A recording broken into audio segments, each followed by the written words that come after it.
பிரேசலா கர்த்தருடைய பரிசுத்த நாமம் மையப்படுவதாக. மீண்டும் உங்களை காண தந்த தேவனை துதிக்கிறேன், ஸ்தோத்தரிக்கிறேன். வெளிப்படுத்தல் 22 ஒன்று சொல்லுது, பின்பு பளிங்கு போல தெளிவான ஜீவத்தண்ணீருள்ள சுத்தமான நதியும் தேவனும் ஆட்டுக்குட்டியானவரும் இருக்கிற சிங்காசனிலிருந்து புறப்பட்டு வருகிறதை எனக்கு காமித்தார். நேசிக்கிற பிதாவே, நாம் செபிக்கிறோம். ஆவியானவர் பேசுங்க, கேட்கிறோம் பிதாவே, ஆமென். வேதம் தெளிவாக சொல்லுது, பின்பு பளிங்கு போல தெளிவான ஜீவ தண்ணீருள்ள ஊற்று, ஒரு தண்ணி புறப்பட்டு வருது. வெளிப்படுத்தல் 22 அதிகாரம் வரும்போது கர்த்தர் சொல்கிறாரு, அது எதை குறிக்க அப்படின்னு சொன்னால், பரிசுத்த ஆவியானவருக்கு ஸ்தோத்திரம் உண்டாக. எதை குறிக்குன்னு சொன்னால்,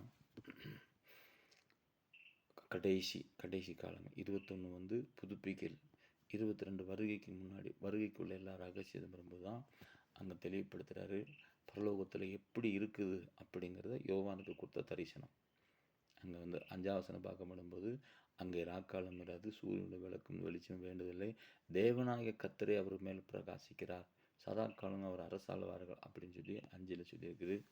22 அதில் 11 சொல்லுது, ஆமாம், அநியாயம் செய்கிறவன் அநியாயம் செய்யட்டும், அசுத்தமாக இருக்கும், பரிசுத்தம் இன்னும் பரிசுத்தமாக இருக்கும், நீதி செய்யின்னு சொல்லியிருக்கிறார். சீக்கிரமாக வருகிறேன்னு சொல்லியிருக்கார். கருத்தம் செய்யும், சீக்கிரமாக வருகிறேன்னு சொல்லியிருக்கிறார். சீக்கிரமாக வருகிறேன்னு சொன்ன கர்த்தர் அவனவன் கிரிகளுக்கு நான் அளிக்கும் பலன் என்னோடு கூட வருகிறது. ஒரு கிளாஸ் தண்ணி கொடுத்தா, சிறியவன் ஒருவனுக்கு கொடுத்தா எனக்கே கொடுக்குறேன்னு சொல்லியிருக்கிறார்.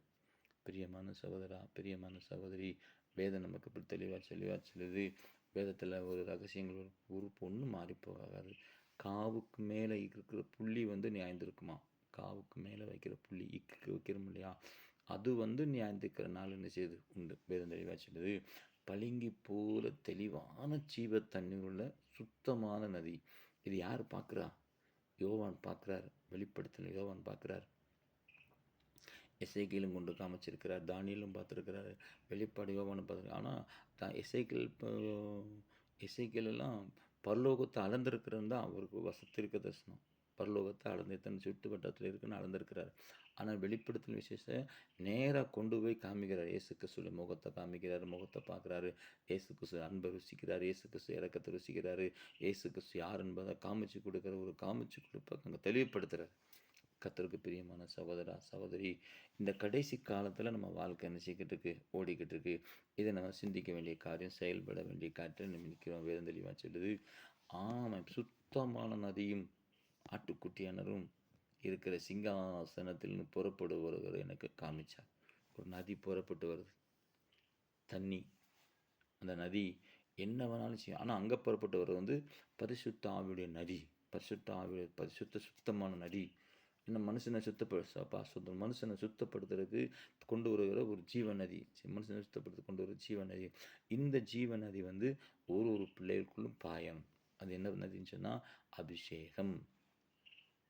ஏன்னா பரிசுத்த தண்ணியை பார்த்தாலே அது பரிசுத்த அபிஷேகம் தான். அதுதான் நம்ம சாமுவேல் மேலே கொம்பு தைலத்தை ஊற்றப்படும் போது அந்த கொம்பு தைலம் தைலமாக மாறிச்சு. தைலமாக மாறப்படும் போது அது ஒரு பெரிய ஒரு அபிஷேகம். நம்ம ஆராதிக்கும் போதே அந்த அபிஷேகத்துக்குள்ளே கொண்டு போகிறோம். ஆராதிக்கும் போதே நம்ம நடத்துகிறோம். ஆராதிக்கும் போதே தேவன் நம்மளை தெளிவுபடுத்தன்னு சொல்லும்போது அந்த தண்ணி புறப்பட்டு வரணும். கர்த்தருக்கு மகிமை உண்டாக அந்த தண்ணி புறப்பட்டு வரணும். அப்போ நம்ம அவ்வளவுக்களோ மகிமைப்படுத்தணும். எவ்வளோக்களோ தேவனை மகிமைப்படுத்தணும், எவ்வளோக்களோ உயர்த்தணும் அப்படிங்கிறத நமக்கு திட்டப்படுத்தியிருக்காரு. அந்த சிங்காசனத்திலேருந்து புறப்பட்டு வருகிறதை எனக்கு காமித்தாராம். யாருக்கு காமித்தார்? யோவானுக்கு காமித்தார். அது வெளிப்படையில் 1:1 சொல்லுது, சீக்கிரத்தில் சம்பவிக்க வேண்டியவர்களை ஊழியக்காரருக்கு காமிக்கும் பொருட்டு இவர் இயேசு கிறிஸ்துக்கு ஒப்புவித்ததும், பிதாவாகிய தேவன் இயேசு கிறிஸ்துக்கு ஒப்புவித்ததும், இவர் தம்முடைய தூதனை அனுப்பி யோவானுக்கு வெளிப்படுத்தினதுமான விசேஷம். ஆனால் அப்போ வெளிப்படுத்தின விசேஷம் அதை இங்கே எனக்கு காமித்தார். எனக்கு இவர் பார்த்துருக்காரு. யார் பார்க்குறா? நம்ம தலைவர் யோவான் பார்க்குறாரு. பைபிளில் பார்க்கும்போது 12 சீசரில் யோவான் தான் இயற்கை மரணம் அடைந்த ஒரு மனுஷன். அவரை கொல்றதுக்கு கொண்டு போய் எண்ணெய் கிணறுல தூக்கி போட்டாங்க. குதிக்கிற எண்ணெய் கிணறுல தூக்கி போட்டாங்க. அதுக்குள்ளே நீச்சல் அடிக்க ஆரம்பித்தார். அங்கே தான் கர்த்தர் மகிமைப்பட்டார். அங்கே தான் கர்த்தர் கிரியை செய்ய ஆரம்பித்தார். மோசே சொன்னார்ல, யோசுவாட்ட, மோசையோடு இருந்தது போல் உன்னோடும் இருக்கிறேன், உன்னை விட்டு விலகுவதும் இல்லை, உன்னை கைவிடும்னு யோசுவாவை பார்த்து சொன்னார் இல்லையா? அதே மாதிரி யோவான் கூட இருக்கிறது அங்கே எல்லாம் மறந்தாங்க. என்னடா, இவனை அக்கினி கடலில் தூக்கி போட்டோம், சரி மன்னிக்கணும், இவன் எண்ணெய் கொதிக்கிற எண்ணெயில தூக்கி போட்டும் கூட இவன் ஜீவன் போகலையே, இவன் யாரு? யாரு? யாரு? இவன் யாரு? அப்படின்னு எல்லாருக்கும் பயம் உண்டாகப்படும்போது, அப்பதான் எல்லாம் வெளிப்பட்டுச்சு. இவர் தேவனோடு கூட நடந்த ஒரு மனுஷன்.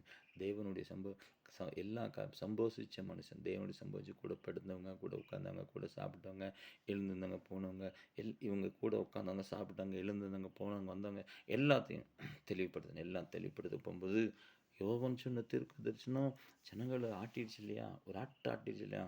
கர்த்தருக்கு பிரியமான சகோதரா, பிரியமான சகோதரி அந்த சொல்றாரு, என்ன சீக்கிரத்தில் சம்பவிக்க வேண்டியது. கர்த்தருடைய வார்த்தை சுட்டெரிக்கும் நெருப்பும் கண்மலை உடைக்கும் சம்பட்டியாக இருக்குது. கர்த்தருடைய வார்த்தை சுட்டெரிக்கும் நெருப்பும் கண்மலை உடைக்கும் சம்பட்டியாக இருக்குது. எரேமியா 23:29. அந்த வார்த்தையாய் பூமியில் கால் எடுத்து வைத்தவர் தான் நம்ம இரட்சகராகிய இயேசு கிறிஸ்து. அந்த வார்த்தையை நடத்தினது தான் நம்ம ஆராதிக்கிற பரிசுத்த ஆவியானவர். அந்த வார்த்தையை நடத்தி அந்த வார்த்தையை பரலோகத்துக்கு கொண்டு சேர்க்கத்தட்டியும் கூட இருந்து கொண்டு பரலோகத்தை சேர்த்தார். கர்த்தருக்கு பிரியமான சகோதரா, கர்த்தருக்கு பிரியமான சகோதரி, இன்றைக்கி நம்ம பார்க்குறோம், ஒரு மறைப்பொருள்களை வெளிப்படுத்தி கொடுக்குறாருன்னு சொன்னால், இந்த ஜீவ நதியை எனக்கு காமிச்சு கொடுத்தாருன்னு சொல்ல முடியும்போது கேட்கணும், ஆண்டவரே, அந்த யோவானுக்கு மட்டும்தான் அந்த வெளிப்பாடு கொடுப்பீங்களா? எங்களுக்கு வெளிப்பாடு கொடுக்க மாட்டீங்களா? அந்த யோவானுக்கு மட்டும்தான் தரிசனம் கொடுப்பீங்களா? எங்களுக்கு தரிசனம் கொடுக்க மாட்டீங்களா? அந்த யோவான்கிட்ட மட்டும்தான் பேசுறதுக்கு தூதன் அனுப்புவீங்களா? எங்கள்கிட்ட பேசுறதுக்கு தூதன் அனுப்ப மாட்டீங்களா? அப்படின்னு கேட்கப்படும்போது எசேக்கியேல் 2 சொன்னார், 2:5, ஒரு தீர்க்கதரிசி உண்டு என்பதை ஜனங்கள் அறிய வேண்டும். இப்போ ஒரு கொடூரமான ஒரு சம்பவம் நடந்துச்சு. என்னென்னா, பல நாடுகளில் பூமி அதிர்ச்சி வருது அப்படின்னு 2வது தீர்க்க தரிசனத்தில் 2வது தீர்க்க தரிசனம்னா ஒன்று கிடையாது, அதில் ஒரு 50 தீர்க்க தரிசனம் கொடுத்து அதில் ஃபஸ்ட்டு தீர்க்க தரிசனமே இருக்குது. என்ன தீர்க்க தரிசனம் தெரியுமா? பல நாடுகளில் பூமி குலுக்கம் உண்டு, அதில் அநேகர் மரிப்பார்கள் அப்படின்னு இந்த நாடுன்னு சொல்ல பல நாடுகள்னு சொன்னார். சிலப்போ குறிப்பிட்ட நாடு சொல்லுவார், இந்தந்த நாடுன்னு. ஆனால் அதில் தீர்க்கதரிசனத்தை 40 நாள் ஜெபத்துக்காக இந்த 50 தீர்க்கதரிசனம் எழுதி, கர்த்தர் கொடுத்த 50 தீர்க்கதரிசனம் எழுதி, போங்க ஜெபம் பண்ணுங்க அப்படின்னு சொல்லி நான் 24 மணி நேரம் தொடர் ஜெபம் 40 நாள் நம்ம ஜெபித்தோம். இந்த ஜனங்களாம் என்ன செஞ்சிட்டாங்க? பேப்பரை வாங்கி கையில் வச்சுக்கிட்டு ஜெபிக்கலை, யாருமே ஜெபிக்கலை. நீ உன் மேலே அந்த இரத்தப்பள்ளி வந்து விழும். பேப்பரை வாங்கி நான் ஜெபிக்கிறேன்னு கையில் வச்சுருந்தீங்களே, உங்கள் மேலே தான் அந்த இரத்தப்பழி விழும். செபிச்சவங்களுக்கு செபிக்காதவங்க வாங்கி கையில் வச்சுட்டு செபிக்காமல் இருந்தவங்க உங்கள் மேலே இரத்தப்பழி விழும். காரணம் என்னென்னா, இன்றைக்கி 4 நாடில் பூமி குலுங்கி இருக்குது. உங்களுக்கு தெரியும், இந்தோனேஷியா, பிலிப்பைன்ஸு, ஜப்பான், வெனிசுலா, இப்படி 4 நாடுகள் அது வந்திருக்கு. இன்னும் கணக்கு எத்தனை நாட்டில் வராமல் இருக்குன்னு தெரில. அதில் இந்த வெனிசுலாலெல்லாம் அப்பார்ட்மெண்ட்டு 50,000 வரை காங்கள் தேடிக்கிட்டு இருக்காங்க. எங்கே போனாங்கன்னு தெரில. இந்த வாங்கி வச்சுட்டு இது என்றைக்கோ நடக்கிறதா கர்த்தர் நமக்கு என்றைக்கோ வெளிப்படுத்தி கொடுக்குறாரு.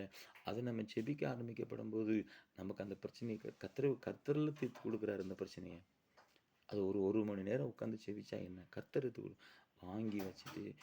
வாங்கி வச்சுட்டு அவங்க தூங்கிட்டாங்க. எப்படிலாம் ஆண்டவருக்கு அல்வா கொடுத்துக்கிட்டு இருக்காங்க. இதையும் கர்த்தர் பார்த்துக்கிட்டு இருக்காரு. என் வேலையை நான் செஞ்சேன். கர்த்தர்ட்ட உட்காந்து எழுதி வாங்கி அவர் சொல்ல எழுதி, அது என்னென்ன அம்புட்டையும் எழுதி இந்த ஜெபம் பண்ணிக்க அப்படின்னு ஒவ்வொருக்கும் ஜெபத்தை அனுப்பி 24 1 மணி நேரம் உட்காந்து ஜெபிக்க முடியாதா? 40 நாள். ஒரு ஜெப குறிப்புக்கு 50 ஜெப குறிப்புனா 1.25 நிமிஷம் கூட கிடையாது. 1 நிமிஷம் கூட வச்சுக்கிறோம். அப்போ ஒரு நாளைக்கு ஒரு ஜெப குறிப்புக்கு 24 நிமிஷம் வருது. 40 நாளுங்கள் எத்தனை மணி நேரம் ஆயிடுச்சு? அப்போ அந்த அழிவிலேருந்து கர்த்தரில் விடுவிக்கிறாரு, கர்த்தரில் இறங்குறாரு, கர்த்தரில் மறுபடி கொடுக்குறாரு, கர்த்தரில் நம்மளை பாதுகாக்கிறாரு, கர்த்தரில் தூக்கி நிறுத்துறாரு. அதில் எத்தனை அழிவுகள் இருக்குது, எத்தனை பட்டணங்கள், எல்லாம் மரணத்துக்குரியதான் முன்னமே சொல்லியிருக்காரு. ஆனால் நேற்றைக்கு உட்காந்து அந்த எடுத்து பார்க்கப்படும்போது 37 தீர்க்கதரிசனம் நிறைவேறிச்சு. 50 கொடுத்ததில் 37 தீர்க்கதரிசனம் நிறைவேறிக்கு. கர்த்தருக்கு பிரியமான சகோதரா, பிரியமான சகோதரி, ஆண்டவருக்கு அல்வா கொடுக்காதீங்க. தயவு செய்து ஆண்டவருக்கு அல்வா கொடுக்காதீங்க. ஜீவன் போகிறதுக்கு முன்னமே கர்த்தர் வெளிப்படுத்துகிறார். அதை நம்ம கரெக்டாக இருந்தோம்னா அதுலேருந்து ஒரு விடுதலை நமக்கு கொடுத்துருவார். பிரியமானவர்களே, கர்த்தர் நம்ம ஏசப்பான்றமே சொன்னதை செய்யலையே. இந்த தீர்க்கதரிசனில் இவ்வளோ வச்சுருக்கிறோம். தீர்க்கதரிசனம் 2010 கர்த்தர் 7 இருந்து கொடுத்த தீர்க்கதரிசனம் ஜெபிச்ச ஜெபம் இவ்வளோ தீர்க்கதரிசனம் பேப்பர் மட்டும் இவ்வளோ இருக்குது. அவர் வெளிப்படுத்தி கொடுத்தல நியூஸ் பேப்பரில் எடுத்ததே இவ்வளோ இருக்குது. அவ்வளோ தீர்க்கதரிசனம் இருக்குது. இது இப்படிலாம் போய் வாங்கி வச்சுட்டு தூங்கிட்டீங்களே, கர்த்தர் உங்களை சும்மா வருவாரா? கர்த்தர் நன்மை செய்கிறவங்களுக்கு நன்மையாகவே செய்வார். பிசாசின் பிடியில் அகப்பட்ட யாவருக்கும் நன்மை செய்யும்படி அவரும் சுற்றித் திரிந்தாராம். அப்போஸ்தலர்ல சொல்லியிருக்கிறார். அதனால ஒரு தரிசனம் வருது. பளிங்கு போல தெளிவான ஒரு ஜீவநதி கர்த்தர் சமூகத்தில் புறப்படுது. இன்னைக்கு இயேசு கிறிஸ்துவை ஏற்றுக்கொண்டு கடமைக்காக ஏற்றுக்கொள்ளாதீங்க. பைபிள் இப்போ தான் எல்லாமே நிறைவேறிக்கிட்டு இருக்கு. கண்களை மூடி ஜெபம் பண்ணுவோம். கிருபை நிறைந்த எங்கள் பரலோக பிதாவே, இயேசுவின் நாமத்தில் ஜெபிக்கிறோம். ஆவியானவரே, பரிசுத்த ஆவியானவர் எங்கு உண்டு அங்கு விடுதலை உண்டுயா. இந்த வார்த்தைகளை கேட்குற பிள்ளைகளுக்கு நடுக்கத்தை கொடுங்க, ரட்சிப்பை கற்றுக் கொடுங்க, தரிசனங்களை கொடுங்க.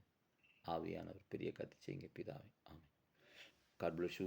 கத்தவங்களை ஆசிரிப்பாங்க. ஷேர் பண்ணுங்கள். Jesus and Holy Spirit miracle ministry Selvamani பாஸ் அப்படின்னு இதில் இருக்குது.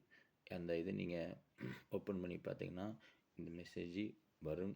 ஆனால் கொஞ்சம் தாமதங்கள் வரும். ஏன்னு சொன்னால் கரண்டுகள் வந்து அடிக்கடி போய் வரனால சில லோட் ஆகுது, சில லோட் ஆக மாட்டேங்குது. இருந்தாலும் பார்க்கலாம். கர்த்தர் பெரிய காட்சி வேறு. ஆமாம்.